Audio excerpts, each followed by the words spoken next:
यहाँ तक कि उसका पति राजा क्षयर्ष उसके रहस्य को नहीं जानता था। एस्तेर यहूदी थी। एस्तेर का रिश्तेदार मोर्दकै महल और उसकी देखभाल भी करता था।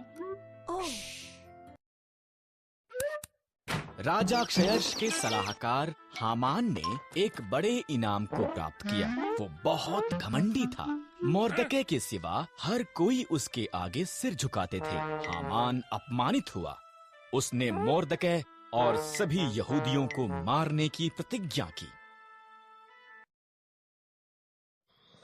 हामान ने क्षयर्ष को बताया कि यहूदी खतरनाक थे और उन्हें मारना चाहिए। क्षयर्ष सहमत हो गया और उन्हें मारने की एक योजना बनाई। मोर्दकै डर गया था और रानी एस्तेर को ये संदेश भेजा। राजा के मन को बदल। मोर्दकै ने कहा, अगर मैं उसके निमंत्रण के बिना जाऊं तो वो मुझे भी मार देगा। एस्तेर ने जवाब दिया, शायद तो इसी पल के लिए रानी बनाई गई थी। मोर्दकै ने कहा।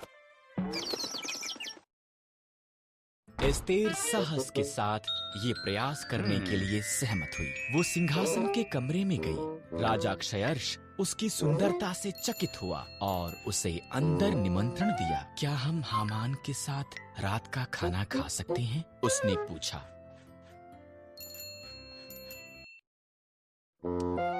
हामान उसके पिछले आंगन में एक बड़े खंभे का निर्माण कर रहा था। उसने इस पर मोर्दकै को मारने की योजना बनाई थी। तब राजा का निमंत्रण आया, इसलिए हामान रात के खाने के लिए महल में गया। एक मनुष्य मुझे और मेरे लोगों यहूदियों को मारना चाहता है। एस्तेर ने राजा क्षयर्ष को बताया। कौन ऐसी बात करेगा? उसने पूछा। दुष्ट हामान। एस्तेर रोई। हामान, सिपाहियों, उसे मार दो।